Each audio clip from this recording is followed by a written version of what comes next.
जय जय रघुवीर समर्थ श्रीमत दासबोध दशक 11 भीमदशक समास दुसरा चत्वार देव निरूपणाम श्रीराम समर्थ श्रीराम समर्थ।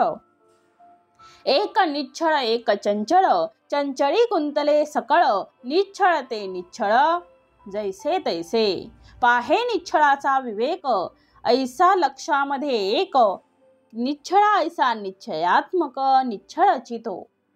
श्रीराम समर्थ। श्री समर्थांनी दशक 11 ज्याचं नाव आहे भीमदशक आणि समास दुसरा चत्वार देव निरूपण नाम या समासाचं विवरण आज आपल्याला समर्थ देत आहेत। समर्थ सुरुवातीला जगराहाटी कशी आहे ते सांगत आहेत आणि त्यानंतर आपण नेमकं त्यातलं काय घेतलं पाहिजे ते समर्थ या समासामध्ये सांगत आहेत। समर्थ म्हणतात एक निच्छळ एक चंचळ। निच्छळ एक चंचळ आणि एक निच्छळ म्हणजे जगामध्ये दोनच वस्तू आहेत। एक सांगितले निच्छळ आणि दुसरे आहे चंचळ। चंचळी गुंतले सकळ म्हणजे एक निच्छल आहे एक चंचल आहे, पण चंचली गुंतले सकळ जे चंचल आहे ते सर्वत्र गुंतलेलं आहे। सर्व प्राणी मात्रांमध्ये म्हणजे सर्व प्राणी मात्र हे चंचळातच गुंतलेले आहेत। निच्छळ ते निच्छळ जैसे तैसे। आता निच्छळ कोण आहे? हे सगळं दिसतंय ते चंचळ आहे। निच्छळ फक्त एक परमात्मा परब्रह्म आहे हो, म्हणजे जेथे दिसती विशेष गुण निच्छळ निराकार निर्गुण तो एकच परमात्मा आहे, परब्रह्म आहे, ईश्वर आहे। म्हणून म्हटलेलं आहे की जेथे दिसती विशेष गुण तो एकच निच्छल आहे। कोण? जेथे दिसती विशेष गुण। विशेष गुण कोणाचे आहेत? तो परमेश्वराचे आहेत। परमेश्वराचे ते विशेष गुण आहेत। कितीही स्वतःच्या सामर्थ्याने मोठा झालेला मनुष्य असेल तरी सुद्धा त्या सामर्थ्यामध्ये त्याचं अधिष्ठान परमेश्वराचं अधिष्ठान आहे। परमेश्वर आहे, परमेश्वर आहे म्हणून त्याचं जर अधिष्ठान जर परमेश्वर नसेल, मग त्याचं जर अधिष्ठान नसेल, त्या परमात्म्याचं त्या निच्छल परमात्म्याचं जर अधिष्ठान नसेल तर त्याचं काही सामर्थ्य राहणार नाही। म्हणून तो आहे म्हणून ते आहे। डोळे पाहतात आहेत बघा, सामर्थ्य आहे ना, सामर्थ्य कोणाचं आहे? त्या परमात्म्याचं आहे। डोळे पाहतात म्हणून अधिष्ठान, डोळे आहेत दिसत आहे, परमात्मा ईश्वर तत्व आहे म्हणून डोळे बघतात आहे। आत्मा आहे, हात काम करतात आहे, त्याच्या मागे अधिष्ठान आत्मा आहे। आमचे अवयव आपापल्या ठिकाणी योग्य काम करतात आहे। कोण आहे? तर तो एक परमात्मा आहे। आणि म्हणून समर्थ म्हणतात या सगळ्यांना आम्हाला वंदन करायचं आहे। आपल्याला सगळ्यांना वंदन करता आलं पाहिजे। गणेश शारदा नाना शक्ती हरिहरांच्या अवतार मूर्ती नाना देव सांगो किती पृथक्काकारे। म्हणजे वेगवेगळे जर केले तर नाना प्रकारचे देव आणि देवता आहेत, पण या सगळ्या देवदेवतांमध्ये तो हरिहरांच्या अवतार मूर्ती अनेक आहेत। त्याने अवतार धारण केले, परंतु या सर्वांमध्ये तो जगदीश आहे। तो सगळ्यांचा परमात्मा बसलेला आहे। आणि म्हणून समर्थ म्हणतात सर्व देवांस नमस्कारिले, सर्व देवांस नमस्कारिले ते एका भगवंतास पावेल। सगळ्यांना नमस्कार केलेला एकाच भगवंताला पावेल, कारण ते निच्छल परब्रह्म आहे, निर्गुण आहे, निराकार आहे, कुठलाही गुण नाही। ते एका भगवंतास पावेल एदर्थी एक वचन बोलले आहे ते ऐका। म्हणजे नमस्कार करताना आम्ही जर कोणालाही केला तरी सुद्धा तो एकाच भगवंताला जाऊन पोचतो आहे, कारण भगवंत मुळात एक आहे हो। झाडाच्या शेंड्यावर आपण पाणी टाकलं, बघा आता एक झाड आहे आणि त्याच्या शेंड्यावर आपण पाणी टाकलं तरी सुद्धा ते मुळाला जाऊन पोचणारच आहे। फांदीवर टाकलं तरी सुद्धा ते मुळाला जाऊन पोचणार आहे। खोडावर टाकलं तरी सुद्धा ते मुळाला जाऊन पोचणार आहे आणि मुळावर टाकलं तरी मुळाला मिळणार आहे। म्हणजे पाणी कुठे टाकलं याला महत्त्व नाही, ते शेवटी कुठे जाणार आहे। तर इथे वचन समर्थाने दिलेलं आहे आकाशातम पतितम तोयम यथा गच्छति सागरम सर्व देवम नमस्कारम केशवम प्रतिगच्छति। शेवटी ते कोणाला जाऊन मिळते? शेवटी ते सागराला जाऊन मिळते, कारण सर्व देवांना केलेला नमस्कार हा त्याच केशवाच्या चरणी पोचतो। म्हणून म्हटले आकाशात पडलेलं पाणी ते कुठे राहतं? ते कुठे राहत नाही, तर ते शेवटी कुठे जाते, तर सर्व देवम नमस्कारहम. केशवम प्रति गच्छती, आणि आकाशातलं पाणी शेवटी सागराला मिळते. तसं आम्ही कुठल्याही देवाला भजलं तरी सुद्धा ते एकाच परमेश्वराला जाऊन मिळते. कारण मुळात परमेश्वर एक आहे, आणि एक आहे तोच परमेश्वर आहे, दोन नाहीच आहेत. परमेश्वरात द्वंद्व नाहीच आहे, अद्वैत आहे तो. द्वैत हा भाव भगवंताजवळ नाही, द्वैत हा भाव मायेमध्ये आहे. द्वैत मायेतील माणसांमध्ये आहे, जो मायेत अडकलेला आहे, आणि त्याला द्वैत दिसते आहे. दोन दिसतात आहे, भक्त आणि भगवंत, हे सुद्धा द्वैत आहे. आम्ही मायेत आहे तोपर्यंत दिसतो आहे, ती माया संपली तर भक्त आणि भगवंत सुद्धा एकच आहेत. त्यामध्ये काहीही फरक नाही, मुळात ते एकच आहेत. जसं सूर्य आणि सूर्यकिरण भिन्न नाहीत, ते एकच आहेत.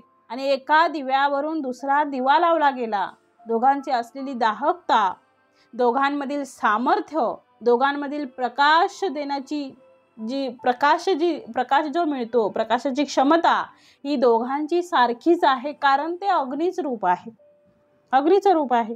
म्हणून समर्थ म्हणतात की तुम्ही कुठल्याही देवाला नमस्कार करा, तो एकालाच मिळेल.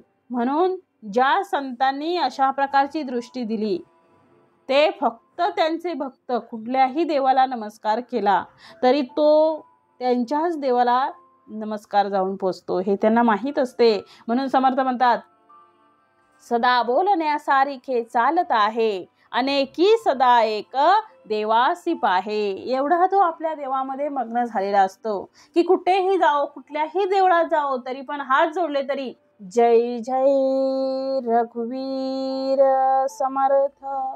म्हणजे कुठेही गेले तरी सगळ्या देवांमध्ये एकाच देवाला शोधतो, म्हणजे एकच देव सगळीकडे आहे हे त्याला माहित आहे. म्हणून म्हटलंय, सदा बोलण्यासारिखे चालत आहे, अनेकी सदा एक देवासी पाहे.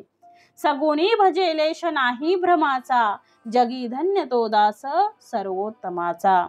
जगातील सर्वात उत्तम असा कुठला दास आहे, जो दास कुठल्याही देवाला नमस्कार केला, कुठल्याही देवाला नमस्कार केला तरी तो माझ्याच देवाला पावतो. या बाबतीत जो दृढ असतो, आणि जो नमस्कार करताना आकार भिन्नता जरी असेल, म्हणजे जसं नामारूपामध्ये फक्त भिन्नता आहे, बाकी तेच आहे हो, म्हणून तरी ती व्यक्ती भिन्नता नाही हे तो जाणतो. उदाहरणार्थ प्रत्यक्ष समर्थ रामदास स्वामी हे रामचंद्रांचे भक्त नव्हे तर शिष्यच, कारण समर्थांनी सद्गुरू श्री रामचंद्रांना मानलं आहे. मग असे समर्थ देवदर्शन करता करता पंढरपूरला पोचले. पंढरपूरला गेल्यानंतर त्या काळामधलं वातावरण पाहून समर्थांनी विचार केला की हा सगळा समाज एवढा त्रस्त झालेला आहे, आणि तू इथे भगवंता कमरेवर हात धरून उभा आहेस. म्हणून समर्थ म्हणाले होते, उभे येथे उभा का रे श्रीरामा. सुंदर वर्णन केलेलं होतं. तू इथे का उभा आहेस मनमोहना मेघश्यामा. तू मनमोहन आहे, मेघश्याम आहे. कुठे गेला तुझा धनुष्य, तू कमरेवर हात ठेवला आहेस. येथे उभा का श्रीरामा. तो अभंग समर्थांचा प्रसिद्ध आहे, खूप सुंदर अभंग आहे. येथे उभा का श्रीरामा, मनमोहन मेघश्यामा. काय केले चाप बाण कर कटेवरी ठेवणी. कमरेवर हात ठेवलायस, तुझा चाप बाण कुठे गेला, कुठे गेले तुझे वानरदळ. इथे दमविले गोपाळ, तेव्हा तेव्हा रामदास जैसा भाव, तैसा होई पंढरी राव. जसा रामदासांचा भाव होता, जसा श्रीरामांचा भाव होता, तसं पंढरीरायांनी रामचंद्राचं रूप धारण केलं आहे. आणि आता पांडुरंग आणि प्रभू रामचंद्र यात काही फरक आहे का हो? ते एकाच विष्णूचे अवतार आहेत, एकाच परमात्म्याचे अवतार आहेत, एकाच परमेश्वराचे अवतार आहेत. मग असं असताना समर्थांनी ज्या भावात नमस्कार केला त्या भावात भगवंतांनी दर्शन दिलं. म्हणजेच काय आहे, आताच म्हटलेलं, अनेकी सदा एक देवासी पाहे. या शब्दाचा अर्थच तो आहे. अनेक देव आहेत पण त्यांच्यामध्ये भगवंत मात्र एकच आहे. आम्ही नमस्कार करताना आम्ही नमस्कार करताना म्हणतो, ज्या ज्या स्थळी हे मन जाय माझे, त्या त्या स्थळी हे निज रूप तुझे, मी ठेवितो मस्तक ज्या ठिकाणी, तेथे तुझे सद्गुरु पाय दोन्ही. याचा अर्थ सद्गुरू एकच आहे हो. तुम्ही जिथे मस्तक ठेवाल तिथे तुमच्या सद्गुरूंचे चरण येणार आहेत. म्हणून संतभेद चालत नाही, किंवा खऱ्या अर्थाने जे भक्त आहेत, खऱ्या अर्थाने ते निष्ठावान आहेत, त्या भक्तांना कुठल्याही प्रकारचा भेद नाही आहे. म्हणून तर आमचे संत तुकाराम महाराज आपल्या अभंगामध्ये म्हणतात की भेद का मानता, या जगात भेदच नाही आहे. म्हणून म्हटलंय, विष्णुमय जग वैष्णवांचा धर्म, भेदाभेद भ्रम अमंगळ. ऐका जी तुम्ही भक्त भागवत, कराल ते हित सत्य करा. कोण्याही जीवाचा न घडो मत्सर, वर्मे सर्वेश्वर पूजनाचे. म्हणजे सगळ्या लोकांचं आम्ही पूजन का करावं, सगळ्यांना नमस्कार का करावा, याचं उत्तरच ते आहे. कारण ते चैतन्य सर्वां ठिकाणी ते सारखं आहे. मूनलाईट मधील वीज लहान आहे असं म्हणता येणार नाही, आणि ट्यूबलाईट मधली मोठी आहे असंही म्हणता येणार नाही. ते प्रागट्यासाठी त्या देहाने म्हणजे त्या आकाराने जो आकार धारण केला आहे त्यानुसार ते प्रगट झालेलं आहे. म्हणजे बेडकामध्ये असलेलं सामर्थ्य आणि वाघामध्ये असलेलं सामर्थ्य हे जरी आम्हाला भिन्न दिसत असेल तरी सुद्धा बेडकामधलं चैतन्य रूप परमात्मा आणि वाघातील चैतन्य रूप परमात्मा यामध्ये भेद नाही आहे. म्हणून अनेकी सदा एक देवासी पाहे. अनेक जण दिसतात आहे परंतु तो एक आहे. म्हणून म्हटलंय, एक चंचल एक निश्चल. एक जगामध्ये दोनच वस्तू आहेत, एक निश्चल आहे, निश्चल परमात्मा, निर्गुण निराकार असा तो परमात्मा आहे, आणि चंचल, चंचल असं काय आहे, प्राणी मात्र आहे. जे बाकीचं दिसतंय भौतिक ते सगळं चंचल आहे हो, परंतु तो एक आहे हे आपल्या लक्षात आलं पाहिजे. कारण तो माठ फुटला की पाणी एकच आहे. आम्ही 10 रांजणं भरून ठेवली आहेत, 10 रांजणातलं पाणी हे वेगवेगळं आहे असं कोणी म्हणू नये. कारण कुठल्याही पाण्याचं परीक्षण जर केलं तर त्याच्यामधलं H2Oच मिळेल, म्हणजे पाणीच आहे, दुसरा घटक त्याच्याच नाहीत आहे. मग तुम्ही आम्ही याला पाणी वेगळं त्याला पाणी वेगळं असं का म्हणतो आहे, तर याचं कारण आहे त्याने आकार धारण केलेला आहे. माठामधल्या पाण्याने मोठा आकार धारण केला आहे, आणि आपल्या जवळ असलेल्या ग्लासमधल्या पाण्याने लहान आकार धारण केलेला आहे. बशीमधल्या पाण्याने त्याच्यापेक्षा लहान आकार धारण केलेला आहे. तो आकाराचा फरक आहे, तो तत्वाचा फरक आहे. आणि ते पाणी म्हणजे काय आहे, ब्रह्म आहे, परमेश्वर एक आहे. ही गोष्ट जगाला संतांनी सांगितली हो. म्हणून भांडत बसू नये. म्हणून परमेश्वर आम्हाला जसं पाहिजे तसं भजा. तुम्हाला जसा परमेश्वर पाहिजे, जशी त्याची भक्ती करायची तशी करा, पण त्या सगळ्यांमध्ये एकतत्व आहे. एकतत्व नाम दृढ धरी मना, हरिसी करुणा येईल तुझी, इते नाम सोपे रे रामकृष्ण गोविंदा. वाचेची सद्गत जपादी. त्यामध्ये जो रामकृष्ण एकच नांदतो आहे. मी त्याला राम म्हटलं, मी त्याला कृष्ण म्हटलं, मी त्याला ब्रह्म म्हटलं, म्हणजे एकच जो निश्चल आहे त्याला आम्ही नाम दिली हो. आम्ही वेगवेगळ्या नामात बघितलं. मी त्याला नाम दिलं आहे तर तो नामातीत आहे. त्याला कशाचं नाम आहे, माझा जन्म झाला त्यावेळेस मी कोण होतो, स्वतःला प्रश्न विचार. तुम्ही तुमचं नाव जे आहे, आपण स्वतः ज्यावेळी जन्म झाला त्यावेळी कोण होतो रे, कोण होतो, तुम्हाला मिळालेलं जे नाम आहे ते तुमचं नाव आहे का. कोणी राम म्हणेल, कोणी कृष्ण म्हणेल, कोणी तुम्हाला म्हणजे जे नाम बहाल केलेलं आहे ते कोणीतरी दिलेलं आहे, ते कोणीतरी चिकटवलेलं आहे. जे तुम्हाला लेबल लावलेलं आहे त्या नामाचं लेबल आहे तुम्हाला, ते तुम्ही नाही आहे. जसं भगवंताला आम्ही कुठलाही लेबल लावा तर तो आहे, तो नामातीतच आहे, त्याला नामच नाही आहे. मी त्याला मी म्हणतो आहे. म्हणून म्हटलंय, सर्व देवांस नमस्कारिले, म्हणजे सगळ्या देवांना नमस्कार केला. ज्याला करू वाटला त्यांनी तिथे केला. ते एक भगवंत असं पावले. म्हणजे भगवंत आणि देव वेगळा आहे, म्हणजे देवासाठी आकार आहे आणि भगवंतासाठी तो एकच परमात्मा. यथार्थी एक वचन बोलले आहे ते ऐका. म्हणून ते आकाशातम पतितम तोयम यतः गच्छति सागरम सर्वदेवम नमस्कारम केशवम प्रतिगच्छति. कुठल्याही देवाला नमस्कार केला, त्यांच्याच अधिष्ठानाला नमस्कार केला तर तो मूळ परमात्म्याला जाऊन पोचतो. माणसाचं मन हे संकुचित न करता ते व्यापक केलं पाहिजे. संकुचित ज्यांचं मन आहे त्यांना एका ठिकाणीच परमेश्वर दिसतो. ज्यांचं व्यापक मन आहे त्याला सर्वत्र परमेश्वर दिसतो. मूर्तीमध्ये परमेश्वर दिसतो, मंदिरात परमेश्वर दिसतो. परमेश्वर प्रागट्याची त्याला सुरुवात होते ही, आणि परमेश्वराच्या दृष्टांताची सुरुवात आहे. त्याची फलश्रुती काय असली पाहिजे, तर मला आता परमेश्वर सर्वत्रच दिसू लागला आहे. घटघट में साई रमता कटू वचन मत बोल. या जगात सगळीकडे परमेश्वर आहे आणि अशी जागा नाही की तिथे परमेश्वर नाही. पण आता तुमचं जितकं मन मोठं असेल, जेवढी तुमच्या जवळ व्यापकता असेल, जेवढं तुमचं सामर्थ्य असेल, जेवढी तुमच्यावर सद्गुरूंची कृपा असेल, तितकं आम्हाला ते परमेश्वराचं प्रागट्य अधिक दिसू लागेल. माणसाचं मन किती मोठं व्हावं, हे माझं आणि हे परक्याचं असं हे लघु मनाचे लोक म्हणतात.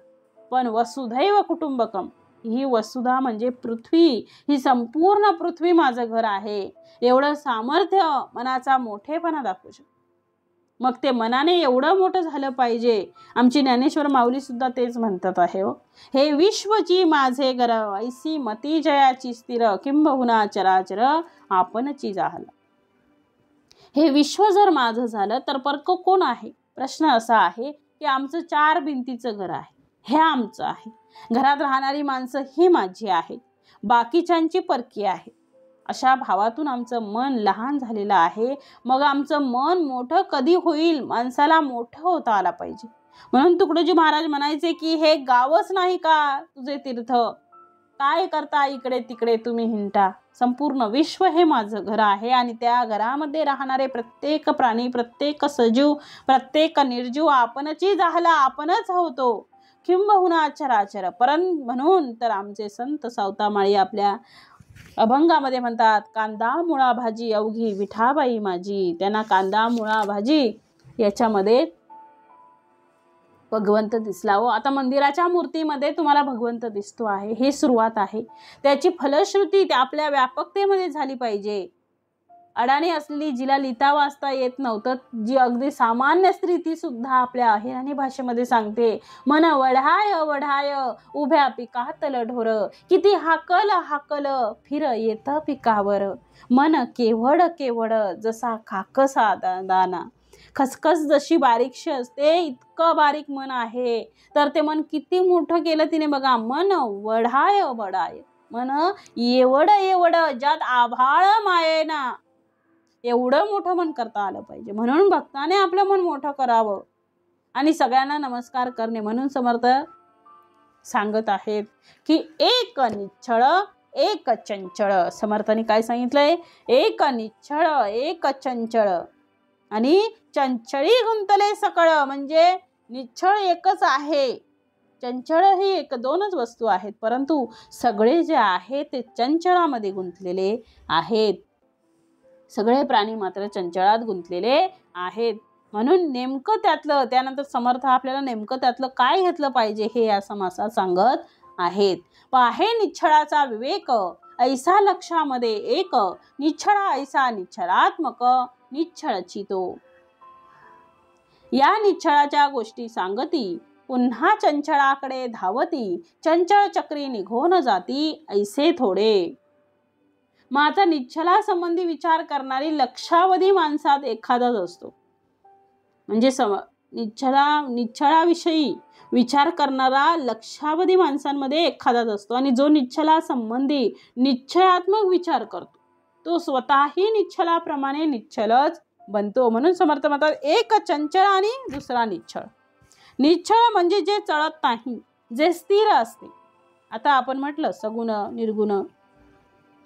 निर्गुण परमात्मा, परंतु जे चळते ते नष्ट होते. म्हणून समर्थ म्हणतात, एक निच्छळ एक चंचळ, चंचळी गुंतले सकळ, निच्छळ ते निच्छळ जैसे तैसे. सृष्टीचा जर विचार केला आणि ब्रह्मांडाचा विचार केला की ही संपूर्ण पृथ्वी, संपूर्ण ब्रह्मांड 2च गोष्टीने व्यापलेलं आहे. त्याच्यामध्ये एक माया आहे आणि दुसरं ब्रह्म आहे. मायेला चंचल असं म्हणतात आणि ब्रह्माला निश्चल असं म्हणतात. मग पृथ्वीमध्ये ब्रह्मांडामध्ये चंचळी गुंतले सकळ, सगळ्या मायेमध्ये सगळे लोक अडकलेले आहेत. हातो मायेचा पसारा, सगळी मायाच असल्यामुळे लोक त्या मायेमध्ये रमून गेलेले आहेत.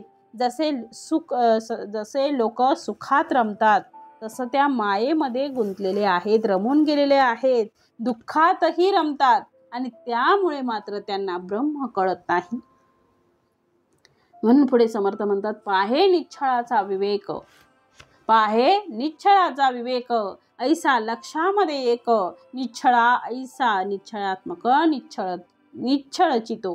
म्हणजे निश्चला संबंधी आपण ज्यावेळी विचार करतो त्यावेळी लक्षावधी माणसात एखादाच असतो जो निश्चला संबंधी निश्चयात्मक विचार करतो, तो स्वतःही निश्चलाप्रमाणे निश्चलच बनतो. म्हणून म्हटलं आहे, पाहे निश्चळाचा विवेक, म्हणजे प्रत्यक्ष परब्रह्माची अनुभूती.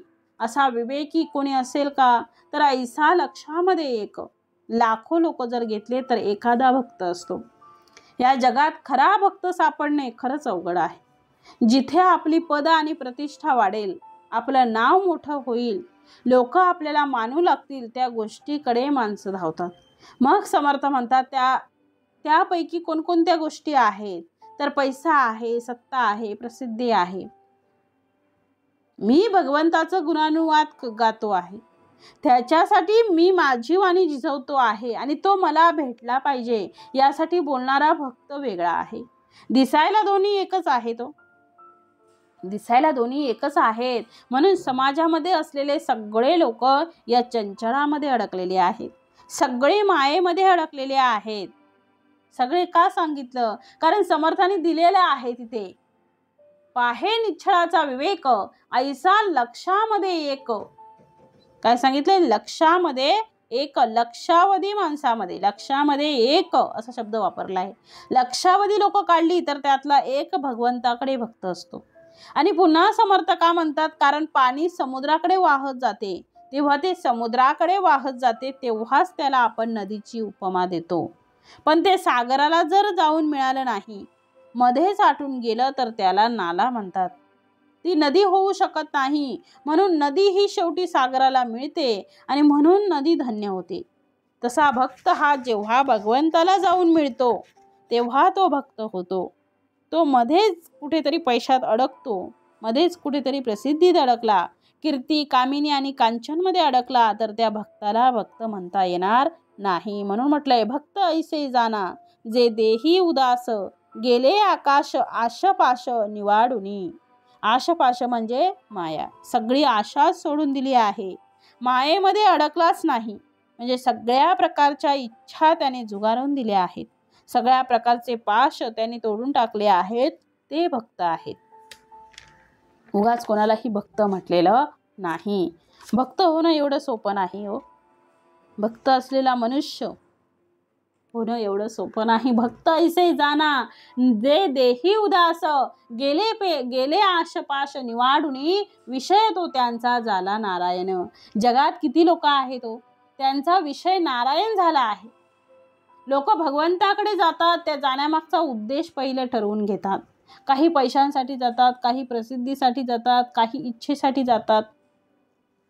पण माझ्या कामना पूर्ण व्हाव्यात, माझ्यावरचं दुःख दूर व्हावं, मला आरोग्य संपन्नता प्राप्त व्हावी, माझ्या घरात कुठल्याही प्रकारची कमतरता नसावी, मुलीचं लग्न व्हावं, संसार चांगला व्हावा, त्यांना चांगली नोकरी मिळावी, माझं आरोग्य चांगलं राहावं, त्यांचंही आरोग्य चांगलं राहावं, नातेवाईक सगळे खुश राहावेत, माझ्याकडे सगळे लोक आले पाहिजेत, मला प्रतिष्ठा मिळाली पाहिजे, लोकांकडे मला जाऊन आनंद मिळाला पाहिजे, हीच मागणी असते हो आपल्या सगळ्याची भगवंताकडे. विषय तो त्यांचा झाला नारायण, नावडे हे जन धन माता पिता.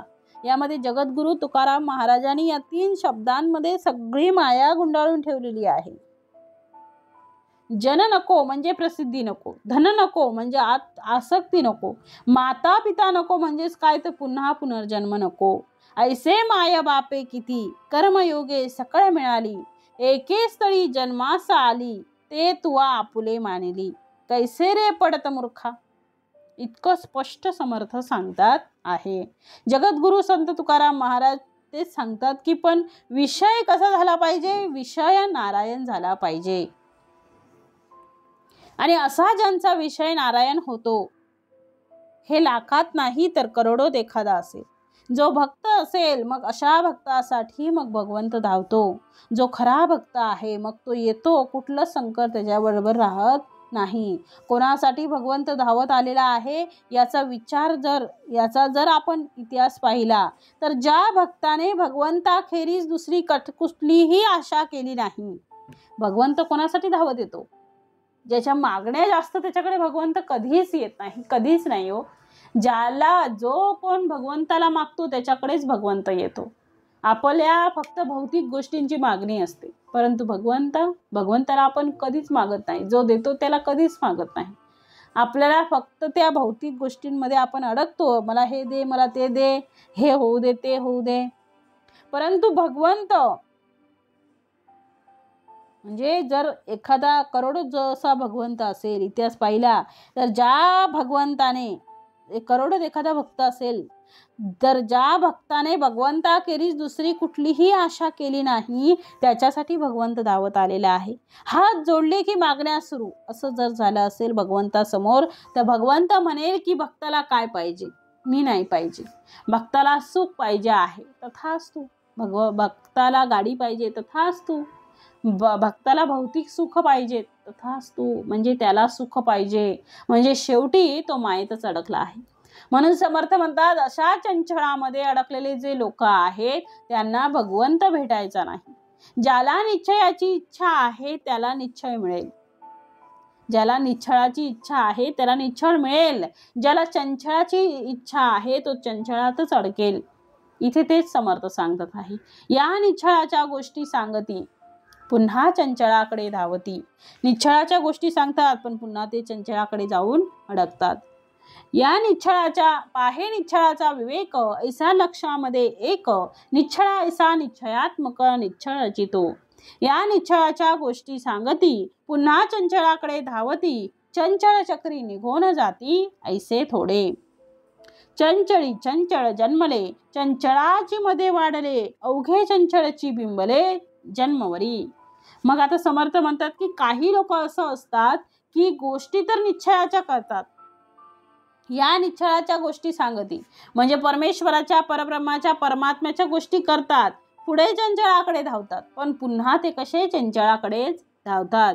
या चंचळ चक्री निघून जाती ऐसे थोडे. आणि या चंचळाच्या चक्रातून सही सलामत सुटणारे मात्र फारच थोडे असतात. चंचळ म्हणजे काय हो? चंचळ म्हणजे माया आहे, हे नीट लक्षात घ्या. जेव्हा तुम्हाला चंचळ म्हणजे माया कळेल त्यावेळी कळेल परब्रह्म काय आहे. ती माया आपली कुठल्या रूपात ही माया निर्माण होईल, ही खूप रूप बदलते हो, सांगता येत नाही. खूप रूप बदलते, ती खूप नाटकी आहे, ती वेगवेगळं पात्र धारण करते. कुठल्या रूपात ही माया निर्माण होईल आणि आपल्याला भगवंतापासून दूर नेईल ते अजिबात सांगता येणार नाही. मनुष्य जेव्हा जन्माला येतो तेव्हा तो या मायेमध्ये अडकून जातो. कशासाठी मी आलो आहे? भगवंताने आम्हाला 100 वर्षे दिली, शतवर्षे वय नेमिले, आयुष्य दिलं आहे, एवढं चांगलं आयुष्य दिलं आहे, आरोग्य दिलं आहे, एवढं चांगलं आरोग्य आहे. चांगली भगवंताची भक्ती कर आणि स्वतः तू या मायेतून निसटून जा. पण तो येतो, तो काय करतो तर गारुड्याचा खेळ पाहतो. येतो तो अडकतो सगळीकडे. म्हणजे जसं बाजारात जातो एखादी गोष्ट आणायला आणि ती न घेता दुसऱ्याच वस्तू घेऊन येतो आपण घरी. अहो आपण आलो कशासाठी? काय कारण आहे? त्याचं तेच कारण ज्याच्यासाठी आपण घरातून निघालो ते काम झालं का? इथे जाऊन तो फायदा झाला का? नाही. म्हणून समर्थ म्हणतात या चंचळाची गोष्टी सांगती पुन्हा चंचळाकडे धावती.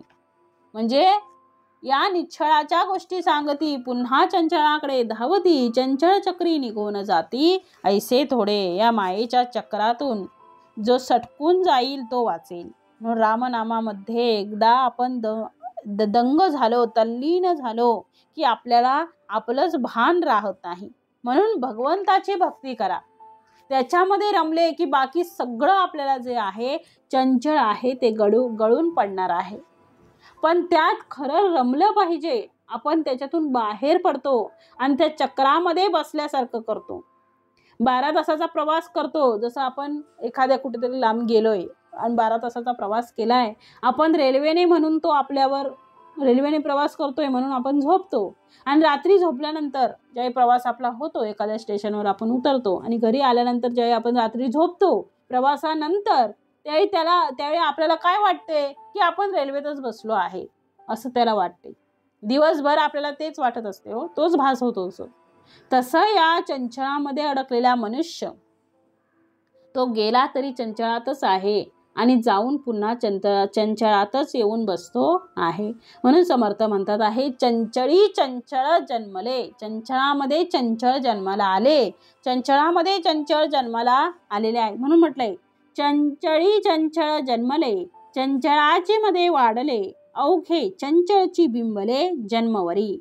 म्हणजे समर्थ म्हणतात, चंचळात चंचळ जन्मते तिथेच वाढते, चंचळाची मध्ये वाढले तिथेच वाढतं आणि त्यामुळे अवघे चंचळाची बिंबले जन्मवरी आणि त्यामुळे जन्मभर मनावर चंचळाचाच ठसा उमटतो असं म्हटलेलं आहे. म्हणून समर्थ आता पुढे म्हणतात आहे की चंचळामध्ये घुसला म्हणजे मायेमध्ये घुसला, त्याच्या जन्मापासून मृत्यूपर्यंत येर झाल्या त्याच केल्या त्याने. बालपणी खेळी रमलो, तरुणपणी आले तारुण्य नासले, वृद्धपणी देवा आता दिसेल पैल तीर, चंद्र भाव पांडुरंग मन करा थोर. अरे जेव्हा माणसाला पलीकडचा तीर दिसायला लागतो आहे तेव्हा तर छातीचे ठोके वाढायला पाहिजे की भगवंता तू मला एवढं चांगलं आयुष्य दिलं, पण या आयुष्यात आम्ही काय केलं? केवळ फक्त पैसा, केवळ आपला संसार. भगवंतासाठी काय सगळ्यात मोठा दुःखाचा प्रसंग तो राहणार आहे की ज्या क्षणी आम्ही जाणार त्या क्षणी आपण काहीच केलं नाही याची आपल्याला जाणीव होणार. पैसे कमवावे, पण ते कमवल्यानंतर त्या कमवलेल्या पैशातून चांगली गोष्ट जर घडलीच नसेल तर कमावून तरी काय उपयोग केला? तसा आम्हाला भगवंताने चांगला जन्म दिला आहे, पण देऊन मरताना जर आम्ही त्या नरदेहाचं काही सार्थक केलं नाही तर देवाने आम्हाला चांगला देह देऊन पण काही उपयोग झाला नाही हो त्याचा. देह परमेश्वराने आपल्याला दिलेला आहे. समर्थांनी नरदेहाला धन्य म्हटलेलं आहे. म्हणून म्हटलंय, धन्य धन्य हा नरदेहो तेथील अपूर्वता पाहो, जो जे केते परमार्थ लाहो, तो पावे सिद्धिते. जे तुम्ही कराल तेथे तुम्हाला प्राप्त होणार आहे. म्हणून तुम्ही या चंचळात अडकू नका. याच्यासाठी आपण आलेलो नाही, भगवत भक्तीसाठी इथे आपण जन्माला आलेलो आहे. कुठला तरी क्षण असा आला पाहिजे की आपण त्या भगवंताच्या नामामध्ये रमलं पाहिजे. म्हणून समर्थ म्हणतात आहे, पुढे समर्थाने दिलंय, पृथ्वी अवघी चंचळाकडे. पृथ्वी ही चंचळ आहे, ती स्वतःभोवती फिरते, परिवलन परिभ्रमण दोन्ही तिच्याकडे आहे. स्वतःभोवती फिरते आणि सूर्याभोवतीही फिरते. म्हणून म्हटलंय, पृथ्वी अवघी चंचळाकडे, करणे तितुके चंचळी घडे, चंचळ सांडून निच्छळी उपवाडे ऐसा कैचा. मग पृथ्वी अवघी चंचळाकडे, सारी सृष्टी कशी आहे? चंचळ आहे. करणे तितुके चंचळी घडे, सर्व क्रिया या चंचळातच घडत असतात. चंचळ सांडून निच्छळी पवाडे ऐसा कैसा. म्हणून चंचळ सोडून निच्छळाचा विवेक करणारा वेगळाच राहतो. समर्थ म्हणतात की तो वेगळाच राहतो. म्हणून समर्थाने इथे दिलेला आहे की ज्याच्यावर बसले आहात ती पण फिरते आहे आणि बसलेलेही फिरतात आहे. ज्याच्यावर बसले आहात ती पण फिरते आणि बसलेलीही फिरते आहे. पुढे समर्थ म्हणतात, चंचळ काही निच्छळेना, निच्छळ कदापि चळेना, नित्यानित्य विवेक जना उमजे काही. आता समर्थाने इथे दिले आहे, चंचळ कधीच बदलत नाही. चंचळ आहे तसंच आहे. चंचळ हे नेहमी बदलत राहतं, निच्छळ आहे तसं आहे. जे चंचळ आहे ते कधी निश्चल होऊ शकत नाही आणि जे निश्चल आहे ते कदापि चळत नाही. नित्यानित्य विवेक केल्याने नित्यानित्य विवेक जना उमजे काही. नित्यानित्य विवेक केल्याने लोकांना चंचळ काय आणि निश्चल काय याचे थोडेसे ज्ञान होतं.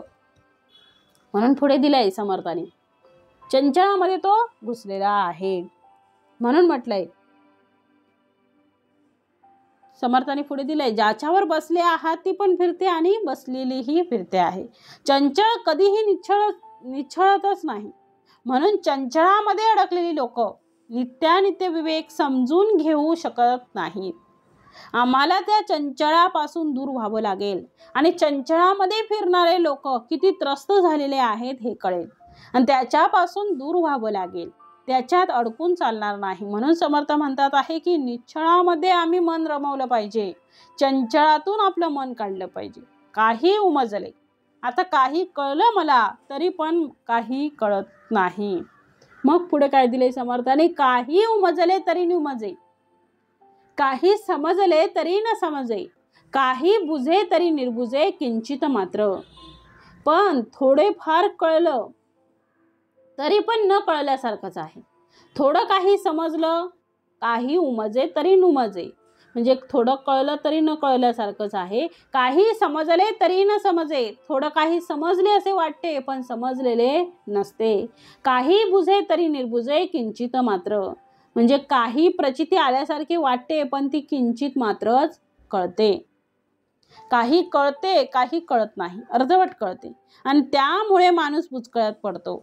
आता आपण भगवंताची भक्ती केली पाहिजे असं म्हणून लोक त्या भक्तीच्या मार्गाला लागतात आणि भक्ती सुद्धा कशा प्रकारे आंधळी करतात ते समर्थ वर्णन करतात आहे. म्हणून पुढे म्हटलंय, संदेह अनुमान आणि भ्रम अवघा चंचळामध्ये श्रम, निश्चळी कदा नाही वर्म समजले पाहिजे.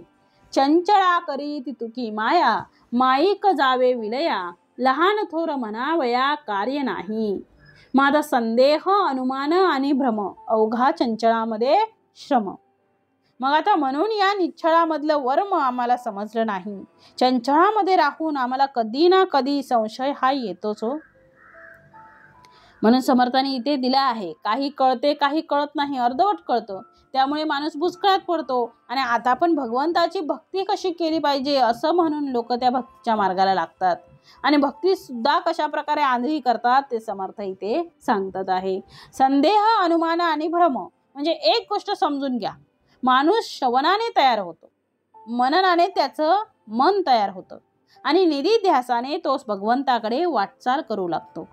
पण त्यातही करत असताना कुठेतरी बारीकशी शंका कुशंका भ्रम संदेह, म्हणून म्हटलंय संदेह अनुमान आणि भ्रम अवघा चंचळामध्ये श्रम, निश्चळी कदा नाही वर्म समजले पाहिजे.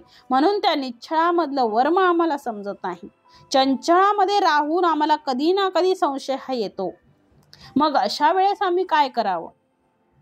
अशा वेळेस सद्गुरूंना शरण जावं.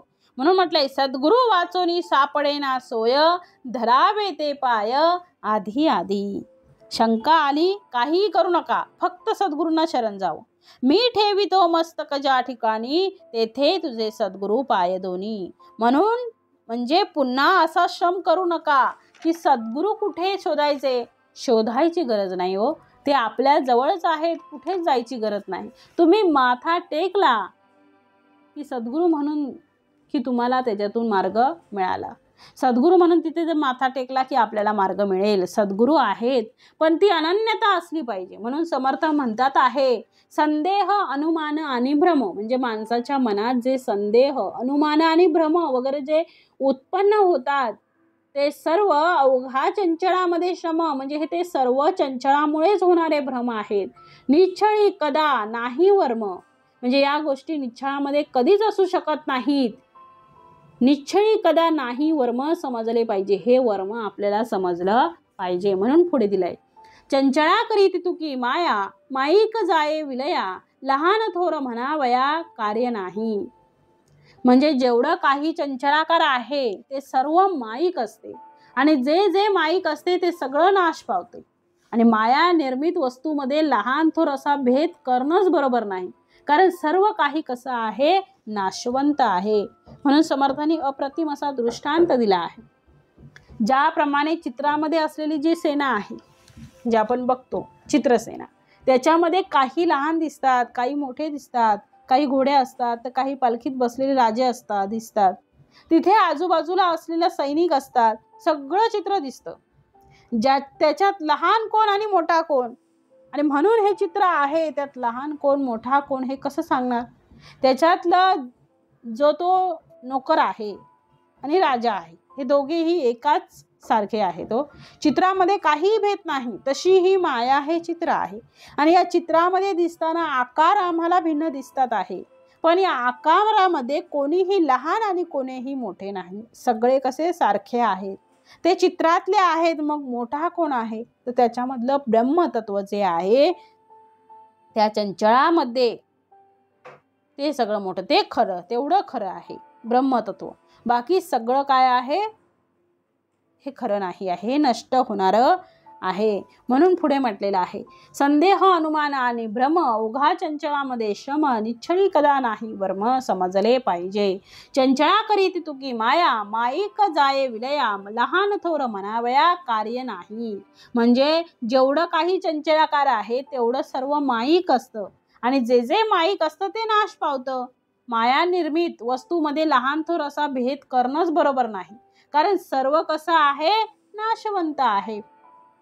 म्हणून या संपूर्ण चराचर सृष्टीमध्ये दोन घटक, विशेष घटक आहेत. एक आहे दृश्य घटक, ज्याला आम्ही ब्रह्मांड मानतो, आणि एक अदृश्य घटक, ज्याला आम्ही ब्रह्म मानतो. ब्रह्म आणि ब्रह्मांड यामध्ये मनुष्य रूपामध्ये आणि नामामध्ये तो रममान होतो, कारण डोळ्यांनी दिसते, कानाने ऐकू येते, रसनेने चव कळते, घ्राणेंद्रियांनी सुगंध कळतो, दश इंद्रियांमध्ये पंचकर्मेंद्रियांच्या माध्यमातून काही विषय भोग आपणास सेवन करता येतो, आपण सेवन करत असतो. आणि त्यामुळे या चलत असलेल्या जगतामध्ये आमचा जीव तो रममान होतो, इतका रममान होतो, इतका रममान होतो की त्याला खऱ्या घराची आठवणच राहत नाही. जसं लहानपणी बघा, मित्रांबरोबर खेळायला गेलो आणि सायंकाळ झाली पण घरी परतलो नाही, घरी आई वडील आपली वाट पाहत होते, आता येईल मग येईल. शेवटी त्यांची तगमग एवढी वाढते की ते स्वतः आपल्याला शोधण्यासाठी घराबाहेर पडतात. हो बघा, आपल्या लहानपणीचं आपल्याला आठवत असेल, आपण खेळत असतो तिथपर्यंत ते येतात आणि तिथे आल्यावर तो सांगतात, आता संध्याकाळ झाली आहे, दिव्या लावणीची वेळ झाली आहे, 7च्या आत घरात आलं पाहिजे. आपण येत्या खेळात मित्रांबरोबर रमल्यामुळे 7 कधी वाजून गेले तेच कळलंच नाही. तसंच लहानपणी आम्ही खेळात रमलो आणि मोठेपणी मायेत रमलो, परंतु आई वडील आपल्याला बोलवायला आले म्हणून आम्ही घरी जाऊ शकलो. तसं आमच्या इथे आल्यानंतर आपल्यालाही एका दिवशी बोलावणं येणार आहे. आपल्या देहाकडे बघा, आपल्यालाही एक दिवशी जावं लागणार आहे, निरोप घ्यावा लागणार आहे. बोलवायची तारीख, वेळ, घटी, पळ सगळं निश्चित झालेलं आहे, काही त्यात फरक राहणार नाही आहे. आपल्याला जावंच लागणार आहे. मग सायंकाळी घरी जात असताना, आपल्या मूळ घरी जात असताना आम्हाला कसं जायचं आहे, तर आम्ही ज्या कामासाठी आलेलो आहे त्या कामाची पूर्तता झाली आहे आणि मग घरी गेलेलो आहे. तसं आई वडिलांना आनंद, तसं भगवंत सुद्धा म्हणेल की मी पाठवलं होतं तुझ्या उद्धारासाठी, तुला भगवंताच्या कृपेने हा अनमोल असा नरजन्म दिला होता. जसं शंकराचार्यांनी 3 गोष्टी अलभ्य सांगितल्यात बघा, दुर्लभम दुर्लभम दुर्लभम, 3 गोष्टी. त्यातलं पहिलं दुर्लभ नरदेह आहे. पहिला दुर्लभ नरदेह आहे. कुठल्या योनीमध्ये कशा प्रकारची व्यवस्था आहे, फक्त मानव असा आहे बघा, अशा प्रकारची व्यवस्था कुठेच नाही. फक्त मानव असा आहे की जो बुद्धीच्या भरोशावर आणि मनाच्या सामर्थ्याने तो त्याची उन्नती करू शकतो, उत्कर्ष करू शकतो. पण त्या मानवाला कळत नाही की आम्ही जन्म घेतलेला आहे, पण त्या जन्माचं सार्थक कशात होईल. काहीतरी करावे सार्थक, काहीतरी सार्थक करा. परीक्षेला बसले आहेत, नका मेरिटमध्ये येऊ, पण कमीत कमी पासिंग मार्क तर घेतले पाहिजेत, पास तर झाला पाहिजे. म्हणून 35 मार्कांनी पास होण्यासाठी आम्हाला एवढी भगवंताची भक्ती करावी लागेल. आता ही भक्ती आपण म्हणतो, पण ती भक्ती करायची कशी, ओळखायची कशी, ही कशी प्राप्त होईल आपल्याला, हे कसं आम्हाला प्राप्त होईल. समर्थाने अगदी सरळ सोप्या आणि साध्या सोप्या शब्दात त्याचा उलगडा करून दिलेला आहे की तुम्ही काही करू नका, तुम्ही जी कृती करत असाल त्या कृतीमध्ये त्या भगवंताला पहा. भगवंताखेरीज नाही आपण काही करू शकतो. ना कोणासाठी तुम्ही भगवंतासाठी काही करू शकत, म्हणून प्रत्येक कामाला, प्रत्येक गोष्टीला सेवा हा शब्द जोडला आहे. सेवा करणे म्हणजे जे कार्य करता त्या कार्यामध्ये भगवंत पाहणे म्हणजे सेवा आहे. सेवाभाव आहे, भगवंताची सेवा केली पाहिजे. मग ती समाजसेवा असू दे, राष्ट्रसेवा असू दे, रुग्णसेवा असू दे, सगळ्यांची सेवा आहे. आणि आम्ही सेवक आहोत आणि ज्याची आम्ही सेवा करतो तो मालक असतो. हा सेवाभाव भगवत अर्पण केला गेला की आपलं जीवन धन्य झालं. मग आपल्याला त्या चंचळामध्ये रमण्याची गरज नाही. उच्च नीचतेचा कुठेही लवलेश येणार नाही. भगवंताच्या दरबारामध्ये उच्च नीच काही नेणे. भगवंत आहे, कोणालाच लहान मोठं समजत नाही. कारण सगळ्यामध्ये जे चैतन्य आहे, आत्मरूप जे आहे ते एक आहे. म्हणून नामाला आणि रूपाला बाजूला टाकलं की उरलेलं तेवढं स्वीकारा. म्हणून समर्थ इथे म्हणतात आहे, सगट माया विस्तारली, अष्टदा प्रकृती फापावली, चित्र विचित्र विकारली, नाना रूपे. म्हणजे जेवढं काही चंचलाकार आहे ते सर्व कसं आहे, माईक असतं. आणि जे जे माईक असतं ते नाश पावतं. माया निर्मित वस्तूमध्ये लहान थोर असा भेद करणंच बरोबर नाही. कारण सर्व कसं आहे, नाशवंत आहे. सगळी मायाच माया आहे. जिथे नजर टाकाल तिथे मायेशिवाय दुसरं काहीही दिसत नाही. पण ज्या मायेच्या मागे तो परब्रह्म आहे, त्या परब्रह्मावरची ही माया जणू छाया आहे. छाया ही सत्य नाही आहे. झाड हे सत्य आहे, तसंही दिसणारी माया असत्य आहे. त्याच्या मागचा परब्रह्म सत्य आहे. पण आम्ही त्या मायेमध्ये इतकं रमतो आहे की परब्रह्माचा आम्हाला विसर पडतो आहे. ते ब्रह्मतत्व आम्हाला कळत नाही. ते दिसू लागलं पाहिजे असं समर्थ म्हणतात आहे. ब्रह्मतत्व आपल्याला कळलं पाहिजे, ते आपल्याला दिसलं पाहिजे. म्हणून समर्थाने पुढे दिलेलं आहे, नाना उत्पत्ती नाना विकार, नाना प्राणी लहान थोर, नाना पदार्थ मकार, नाना रूपे. मग सरसकट, सगळ्या सकट, सर्वत्र कशी आहे, माया विस्तारलेली आहे. माया विस्तारलेली आहे आणि अष्टदा प्रकृतीच्या रूपाने तीच फोपावलेली आहे. तिच्या योगे चित्रविचित्र नाना रूपे उत्पन्न झालेली आहेत. म्हणून म्हटलंय सगट माया विस्तारली, अष्टदा प्रकृती फापावली, चित्रविचित्र विकारली, नाना रूपे. नाना उत्पत्ती नाना विकार, नाना प्राणी लहान थोर, नाना पदार्थ मकार, नाना रूपे. मग आता मायेच्या योगानेच अनेक पदार्थ उत्पन्न झाले आहेत. नाना विकार उत्पन्न झालेत. लहान थोर असंख्य असं सगळं तयार झालेलं आहे. नाना पदार्थ, नाना प्रकार, नाना रूपे, असंख्य या विश्वाला त्यांनी व्यापून टाकलेलं. या विश्वामध्ये ते व्यापून गेले, विश्व व्यापून ते गेलेले आहेत.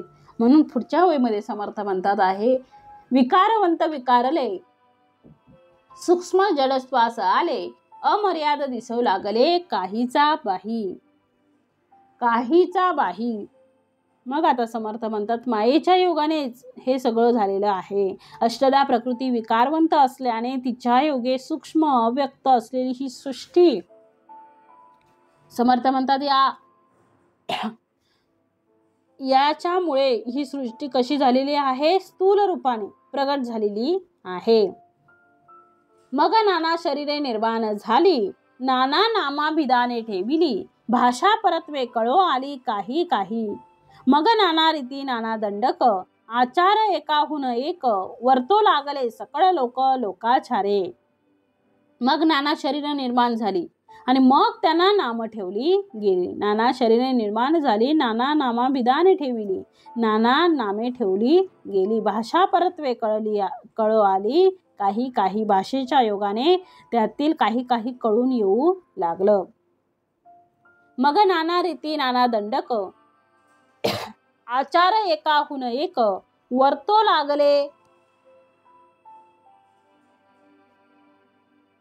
लागले सकळ लोक लोकाचारे. अष्टदा प्रकृतीची शरीरे निर्माण झाली लहान थोरे, पुढे आपुलाल्या प्रकारे वर्तो लागली.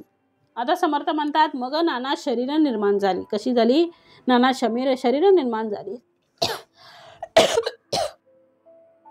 नाना नामाभिधान ठेवली, त्याला वेगवेगळी नावं ठेवली. भाषा परत्वे कळो आली काही. म्हणजे भाषेनुसार, भाषाच्या योगाने ती काही कळू आली. मग नाना रीती नाना दंडक, मग नाना रीती नाना दंडक निर्माण झालं. आचार एकाहून एक, निराळ्या प्रकाराचे लोकाचार रूढ झाले आणि वर्तो लागेले सकळ लोकाचारे. ते एकापेक्षा एक भिन्न होते आणि त्या लोकाचाराप्रमाणे सर्व लोक कसं वागू लागले. आता समर्थ म्हणतात, अष्टधा प्रकृतीची शरीरे, अष्टधा प्रकृतीच्या योगे अनेक लहान थोर शरीर निर्माण झाली लहान थोरे. पुढे आपुला आल्या प्रकारे वर्तो आली, वर्तो लागती, मग पुढे निर्माण झाली आणि मग लोक आपापल्या स्वभावानुसार वागू लागली. नाना मते निर्माण झाली, नाना पाषांडे वाढली, नाना प्रकारीची उठिली नाना बंडे.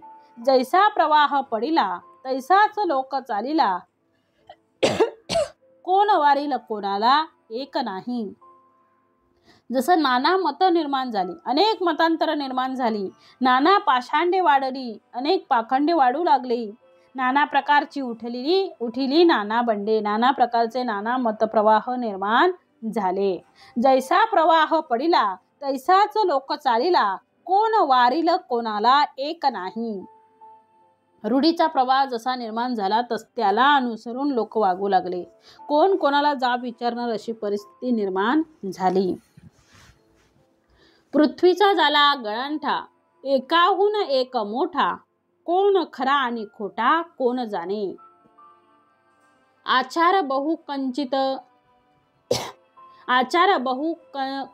कचिंत पडला, आचार बहु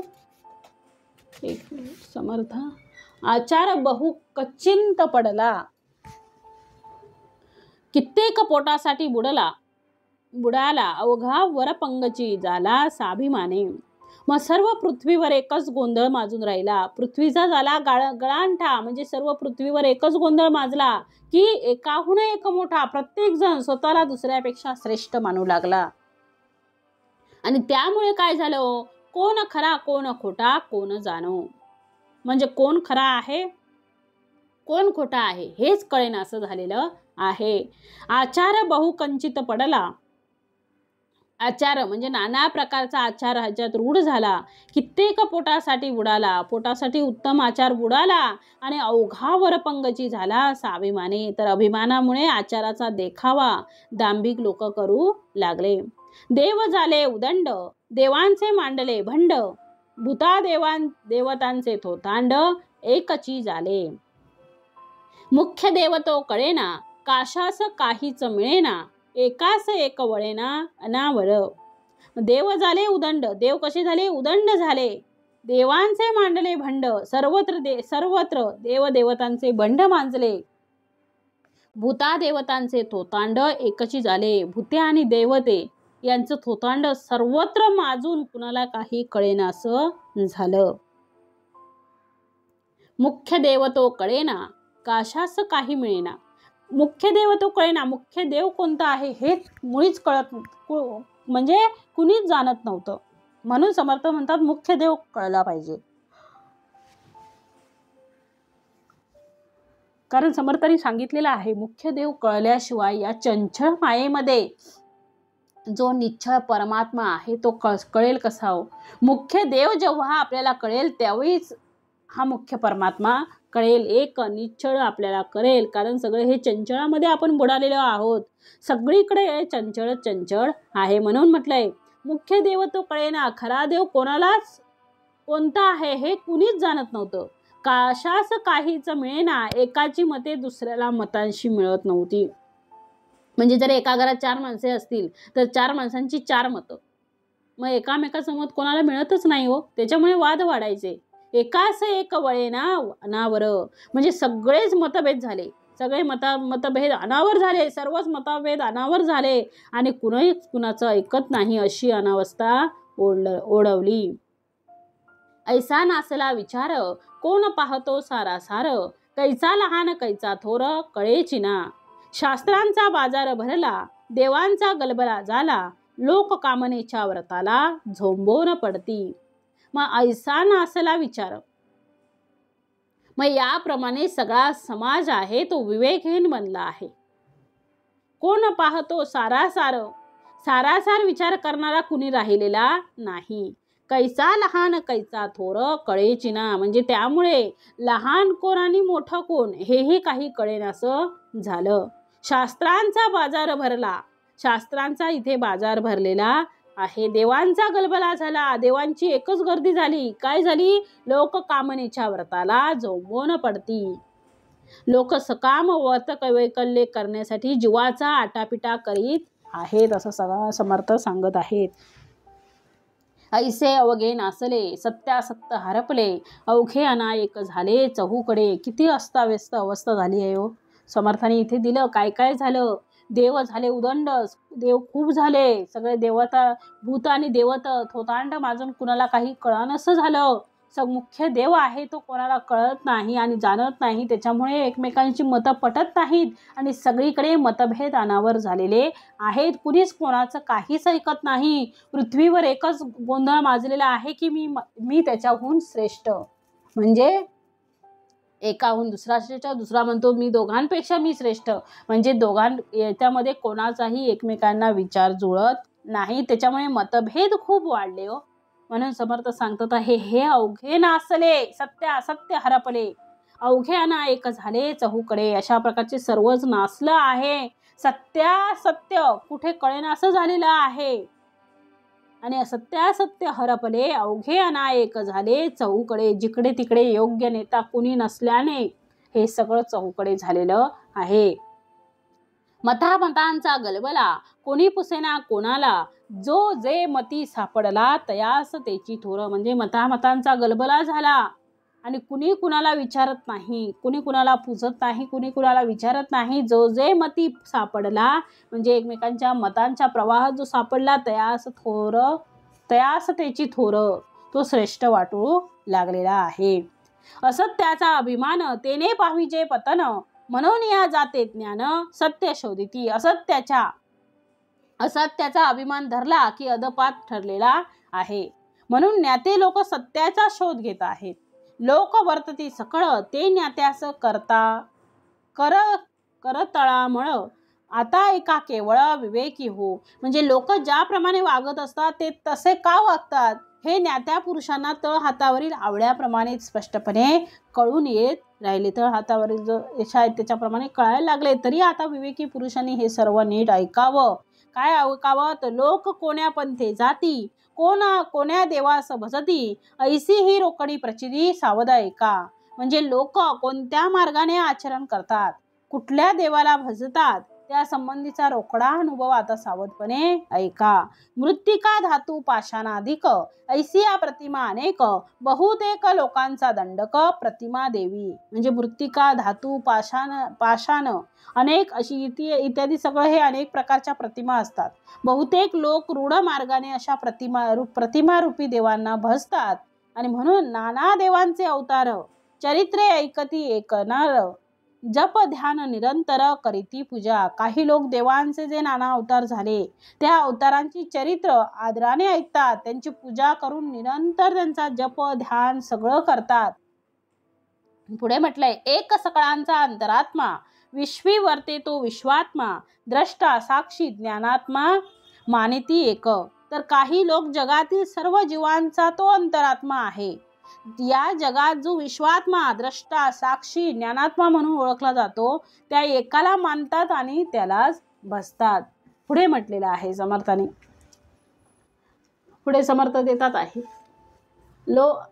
एक ते निच्छळ, एक ते निर्मळ निच्छळ, कदापि नव्हे ती चंचळ, अनन्य भावे केवळ वस्तूच ते. तर काही लोक निर्मळ निच्छळ अशा परब्रह्म वस्तूलाच अनन्य भावाने भजतात, त्यालाच पुजतात. त्यांच्या त्या अचळ परब्रह्माच्या ठिकाणी अचळ निष्ठा असते आणि त्यामुळे ते केवळ वस्तुरूपच होऊन राहतात. एक नाना प्रतिमा, दुसरा अवतार महिमा, तिसरा ते अंतरात्मा, चौथा तो निर्विकारी. याप्रमाणे समर्थ म्हणतात, नाना प्रतिमा हा एक प्रकार आहे, दुसरा प्रकार आहे अवतार महिमा आणि तिसरा प्रकार दिला आहे अंतरात्मा आणि चौथा आहे निर्विकार परब्रह्म. ऐसे हे चत्वार देव, सृष्टीमधील स्वभाव, या वेगळा अंतर्भाव कोठेच नाही. असे हे चार प्रकारचे देव समर्थांनी सांगितले आहेत आणि या 4 प्रकारांखेरीज इतर कुठलाही प्रकार या सृष्टीला आढळून येत नाही. या वेगळा अंतर्भाव कोठेच नाही. अवघे एकची मानिती ते साक्ष देव जाणती, परंतु अष्टदा प्रकृती ओळखली पाहिजे. कुणी एकच प्रकार साक्षी देवाचा जाणतात, पण हे सगळं अष्टदा प्रकृतीतच आहे हे जाणून घेतलं पाहिजे.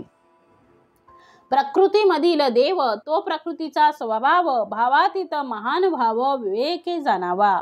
अष्टदा प्रकृतीमधील देव हा प्रकृतीच्या स्वभावाने म्हणजे माईकच असतो आणि म्हणून भावातीत जो खरा देव आहे तो श्रेष्ठ पुरुषाने विवेकाने जाणून घ्यावा.